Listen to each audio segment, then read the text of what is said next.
বিএনপির ইশতেহারে বলা হয়েছে যে ব্যাংক খাতকে রাজনৈতিক প্রভাবমুক্ত রাখা হবে। এই ইশতেহার ঘোষণার পরে অনেকে দেখলাম নানাভাবে ট্রল করছেন, বিশেষ করে শিক্ষিত লোকজন এবং অনেক শিক্ষিত নিরপেক্ষ লোকজন এটাকে দিয়ে একটা পাল্টা ন্যারেটিভ উৎপাদন করতে চাচ্ছেন।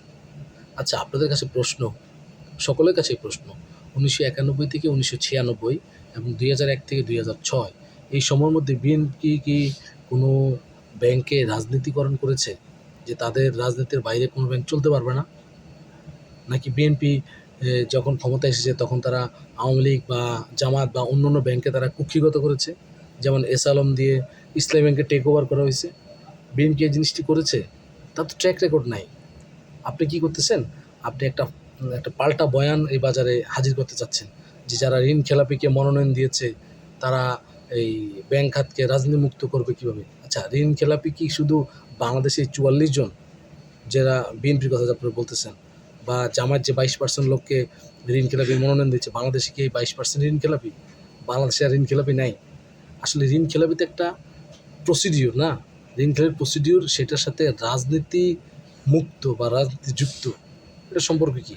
এটা সম্পর্ক তখনই যখন আপনি একটি নির্দিষ্ট ব্যাংকে আপনি আপনার নির্দিষ্ট লোকজন ঢুকাবেন, রাজনীতি করবেন, আপনার নিজস্ব প্রতিষ্ঠানকে আপনি নামে বেনামে ঋণ দেবেন।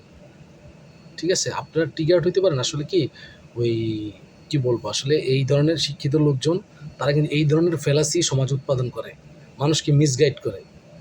সে বলেছে সে রাজনৈতিক প্রভাবমুক্ত রাখবে, তার মানে কোনো ব্যাংকে সে তার নিজের আয়ত্তাধীন করবে, কুক্ষিগত করবে না যে বিএনপি করতে হবে ওই ব্যাংকের লোকজনকে, ওই ব্যাংকের লোকজন বিএনপির আন্ডারেই থাকবে এস আলমের মতো, শুধু তারই পারপাস সার্ভ করবে আর সে চুষে নিয়ে যাবে। এরকম তার ট্র্যাক রেকর্ড নাই। ঠিক আছে? সে যখন ক্ষমতা ছিল সে তো পারতো আরও অন্যদিকে করতে পারতো না, যে মার্কেন্টাইল ছিল যে আব্দুল জলিলের আওয়ামী লীগের, কী হইতো টেক ওভার করলে? ঠিক আছে? আপনারা ইচ্ছা করে লোকজনকে মিসগাইড করতেছেন। দয়া করে টার্ম বুঝেন, লোকজনকে মিসগাইড করেন না, লোকজনের ট্রিগার্ড করেন না।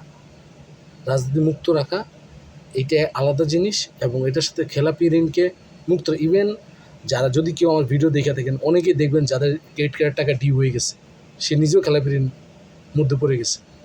ঠিক আছে? এবং অবাক হইলাম যে দেশি বিদেশি যারা বিদেশে পড়ালেখা করেন, ভালো ইউনিভার্সিটিতে পড়ালেখা করেন, তাদেরকে আমরা জানি, তারাও এই ধরনের কমেন্ট করতেছে।